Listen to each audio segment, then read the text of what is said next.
Quand vous allez-vous en Afrique et que vous savez qu'il y a un ministre quelque part qui est franc-maçon, un ministre africain, oui. Est-ce que vous le traitez de manière politique? Non, mais par exemple, je sais qu'avant même que nous nous rencontrions, oui. On se connaît. Bah, oui, parce que justement, on a pratiqué le même rituel à des milliers de kilomètres différents et que on dit liberté, égalité, fraternité, que l'on dit qu'on parle du niveau, etc., etc. Du Caire, du compas. Du Caire, du compas.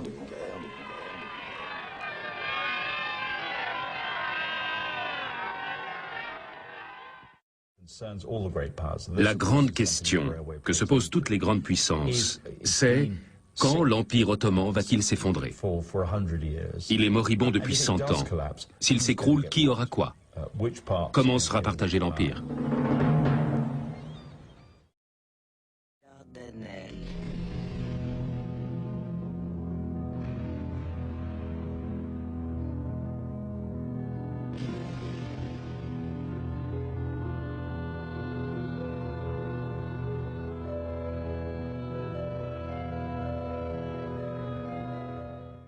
Une révolution secoue l'Empire ottoman.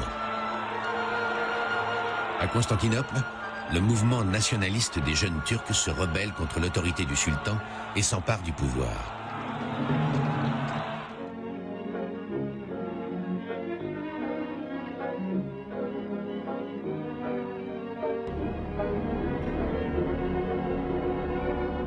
Voici Mustafa Kemal Pacha, président de la République turque.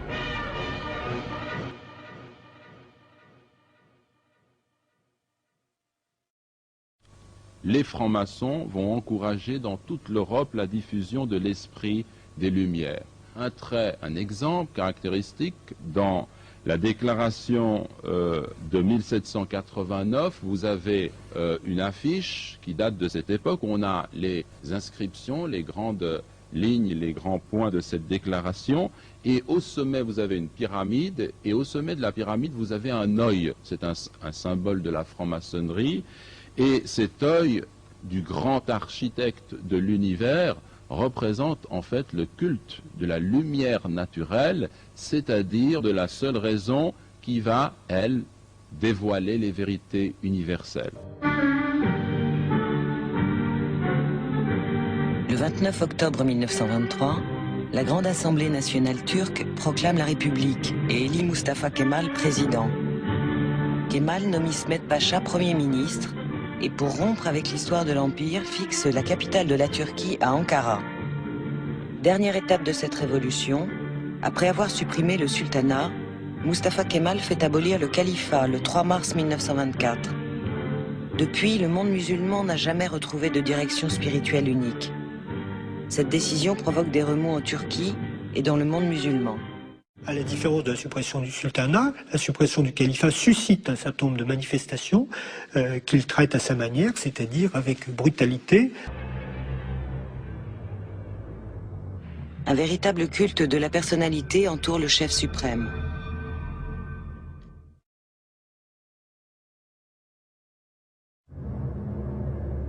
Un franc-maçon, quand il rentre en maçonnerie, il est d'un seul coup, du jour où il a reçu la lumière, l'héritier spirituel de tous ses prédécesseurs.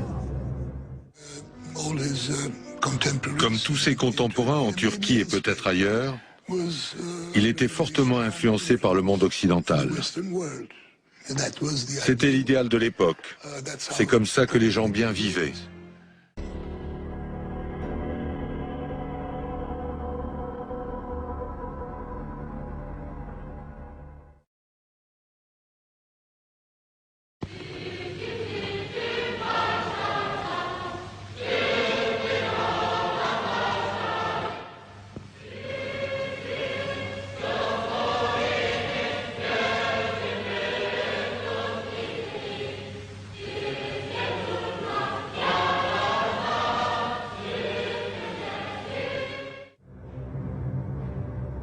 La République ayant été créée, le califat ayant été supprimé, il engage donc toutes ces grandes réformes qui tendent à séculariser la religion sur un modèle que nous connaissons parfaitement, parce que c'est le modèle laïque de la République française. En 1924, Kemal place tous les établissements d'enseignement sous le contrôle de l'État et supprime définitivement les tribunaux religieux. En 1925, il réforme le code vestimentaire et impose le port du chapeau. Cette disposition, qui vise à interdire le port du fez et des couvre-chefs religieux tels que les turbans, est contestée et conduit le régime à exécuter une centaine de récalcitrants. Cette interdiction du fez est toujours officiellement en vigueur aujourd'hui.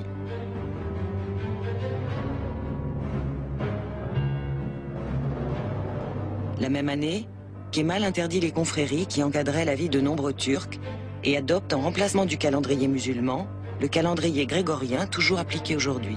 En 1928, il fait retirer de la Constitution la mention « L'islam est la religion officielle de l'État ». Aucun gouvernement n'est jamais revenu sur cette décision. Aucun pays musulman n'a depuis lors osé aller aussi loin. La même année, il fait dire la prière du vendredi en turc. Toujours en 1928, Kemal fait remplacer l'alphabet arabe par l'alphabet latin. Une commission d'experts préconise l'application de cette réforme en plusieurs années. Kemal décide qu'elle se fera en quelques semaines ou ne se fera pas. L'usage des caractères arabes est interdit et les livres sont réécrits dans le sens qui convient au régime. Cette mesure est la plus radicale et la plus perturbante pour la société turque. Elle consacre la rupture avec le monde arabo-musulman, déjà consommé par la sortie de la Syrie, de la Palestine et de l'Irak, des frontières de la Nouvelle-Turquie, et par l'abolition du califat. En 1932, l'appel à la prière n'est plus lancé en arabe, mais en turc. En 1935, il franchit un pas supplémentaire dans l'adoption du modèle de société occidentale. Le dimanche devient le jour de repos hebdomadaire, ce qui est toujours le cas aujourd'hui. En 1937, le terme laïcité fait son entrée dans la Constitution. Cette introduction est imprescriptible et demeure toujours en vigueur aujourd'hui. La décadence des mœurs, c'est-à-dire le pouvoir qu'une élite dirigeante s'acquiert sur un peuple au moyen de sa corruption morale, c'est évident. Là aussi, maçonnerie. C'est évident, là aussi maçonnerie. Là aussi maçonnerie. Il n'y a pas de doute. Mais alors, comme si tout ça était au fond orchestré, parce que là, vous parlez de choses très importantes, enfin, l'avortement d'anti-pays, la décadence des mœurs, enfin, mais alors, dans ce cas-là, il faudrait un chef d'orchestre clandestin. Il faudrait quelqu'un qui met en musique tout cela. Oui, il y a les Neighbrids, la maçonnerie juive. La maçonnerie juive. Finalement, cette culture moderne et cette mondialisation dont l'un des instruments est la laïcité pourrait être assimilée à la civilisation du Dajjal. Et le Dajjal, en islam, c'est une notion qui est tout à fait intéressante. Vous savez que le prophète Mohammed, alayhi salam, nous a dit: Dieu n'a pas envoyé de prophète sans lui ordonner de mettre en garde sa communauté contre le faux Messie, el Masih et Dajjal. Ce qui est intéressant dans cette appellation, c'est qu'il l'appelle Masih. Il y a une version qui dit Masih et qui comprend l'idée de quelqu'un qui est déformé ou d'une déformation. Mais quoi qu'il en soit, on conserve l'idée du Messie, mais c'est un Messie qui est Dajjal. Et ce mot en arabe signifie en fait l'imposteur. L'imposture. Le prophète nous dit, alayhi salam, c'est ainsi que Noé et les prophètes après lui reçurent cet ordre. S'ils sortaient parmi vous, ces signes distinctifs cachés ne le seront pas pour vous. Votre Seigneur n'est pas borgne, alors que lui, il est borgne de l'œil droit. C'est une information qui est intéressante, et j'aimerais simplement dire que le Messie ad-Dajjal est réellement une personne. On ne doit pas en douter. Mais cette personne, elle ne va pas tomber comme ça, arriver de cette façon-là. Il y a une civilisation qui prépare en quelque sorte sa venue. Et pour le montrer, j'aimerais vous lire un passage tiré d'un livre de Mohammed Assad, Le chemin de la Mecque, qui est un ouvrage remarquable, où Leopold Weiss, qui est un journaliste juif, montre et trace son histoire, le chemin qui l'a conduit à l'islam, et il a pris finalement le nom de Mohammed Assad. Et il nous cite un passage où il se retrouve avec un bédouin et avec un cheikh où il parle de ce thème. Vraiment, ô frère, demande le jeune bédouin avec vivacité, est-ce vrai que tu as été toi-même un Faranji? Donc c'est un terme les européens, c'est-à-dire un européen, car les Faranjis sont à l'origine les francs des croisades. Je fais un signe affirmatif et il murmure. Dieu soit loué, Dieu soit loué. Il guide qui il veut sur la voie droite. Dis-moi frère, pourquoi les Farangis se préoccupent-ils si peu de Dieu? C'est une longue histoire, lui dis-je, et cela ne peut pas s'expliquer en quelques mots. Tout ce que je peux te dire maintenant est que le trompeur et que le monde des Farangi est devenu le monde du Dajjal, le brillant, le trompeur. As-tu déjà entendu parler de la prédiction de notre saint prophète selon laquelle dans les derniers temps, la plupart des habitants du monde suivront le Dajjal, croyant qu'il est Dieu?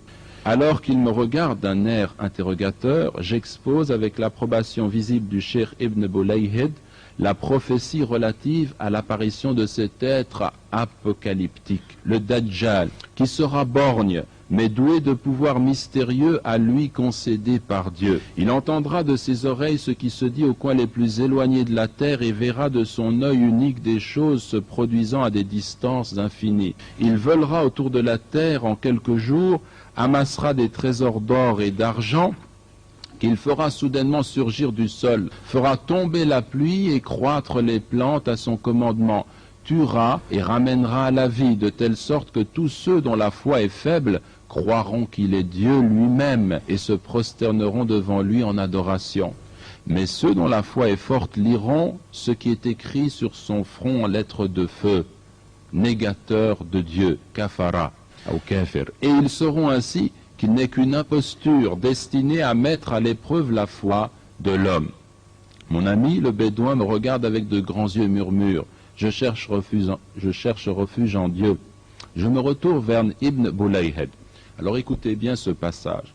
Cette parabole, ô cheikh, n'est-elle pas une description adéquate de la civilisation technique moderne? Elle est borgne, ce qui signifie qu'elle ne voit qu'un aspect de la vie, le progrès matériel, et ignore son aspect spirituel. À l'aide de ces merveilles mécaniques, elle rend l'homme capable de voir et d'entendre bien au-delà de sa capacité naturelle et de couvrir des distances illimitées et des vitesses inconcevables. Ces moyens scientifiques peuvent faire tomber la pluie et croître les plantes, de même qu'ils découvrent des trésors insoupçonnés sous la surface du sol. Sa médecine rend la vie à ceux qui paraissent condamnés à mort, alors que ces guerres, avec leurs horreurs scientifiques, détruisent la vie. Et son développement matériel est si puissant et si éblouissant que ceux dont la foi est faible se mettent à croire qu'il y a une divinité en elle.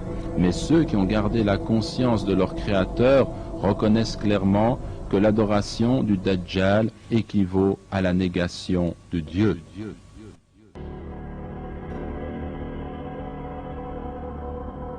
Il milite pour qu'ils abandonnent le port du voile en prononçant des discours très violents dans lesquels il appelle le voile un linceul. Quand il a voulu également que les Tunisiens puissent avoir l'autorisation de ne pas faire le ramadan. Il a dit non, non. Il a mis une bouteille d'eau en plein ramadan, et puis il buvait. Il dit non, non, non, quand on travaille, il faut pouvoir travailler et faire du rendement, vous êtes dispensé. Moi, chef d'État d'un pays dont la Constitution stipule, article 1er, la religion, l'islam est la religion d'État, je suis donc le chef de la communauté et j'interprète. Il a interprété. Il a fait une lecture nouvelle de l'islam. Bourguiba est tout. Bien sûr, il n'est que président du Conseil, mais c'est déjà lui le chef. La constituante de Tunis, définitivement conquise par M. Bourguiba, vote à l'unanimité l'établissement de la République et la nomination de M. Bourguiba comme premier président de la nouvelle démocratie.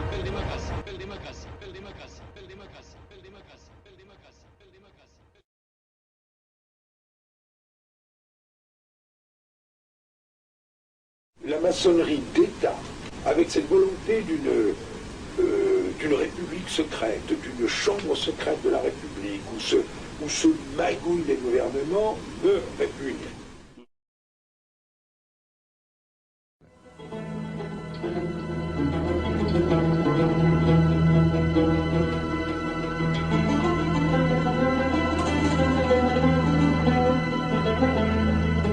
L'Angleterre a établi son protectorat sur l'Égypte, séparée de l'Empire ottoman en 1914, mais occupée par l'armée britannique depuis 1882. Une nouvelle constitution libérale est adoptée.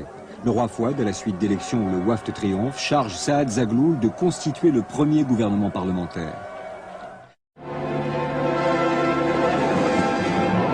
Dans ce peuple religieux qui envoie à la Mecque le voile recouvrant la Kaaba, l'exigence rigoriste de la jeune confrérie des frères musulmans fait de nombreux adeptes parmi les insatisfaits.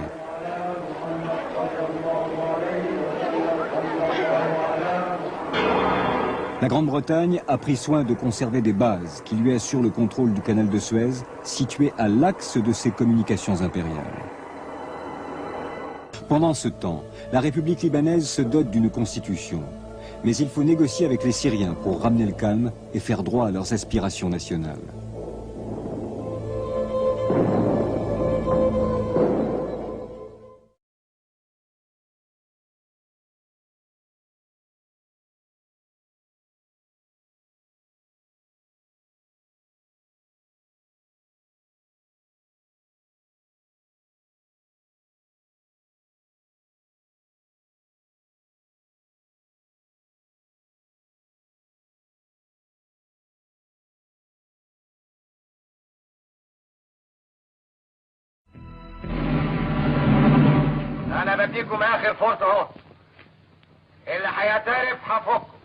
In the 1970s, this film was made that showed what happened in Nasser's main prison in the 50s and 60s. It was based on the testimony of survivors. Torturers who had been trained by the CIA unleashed an orgy of violence against the Muslim Brotherhood members accused of plotting to overthrow Nasser. At one point, Qutb was covered with animal fat and locked in a cell with dogs trained to attack humans. Inside the cell, he had a heart attack. Qutb survives, but the torture he believed showed that this culture also unleashed the most brutal and barbarous aspects of human beings.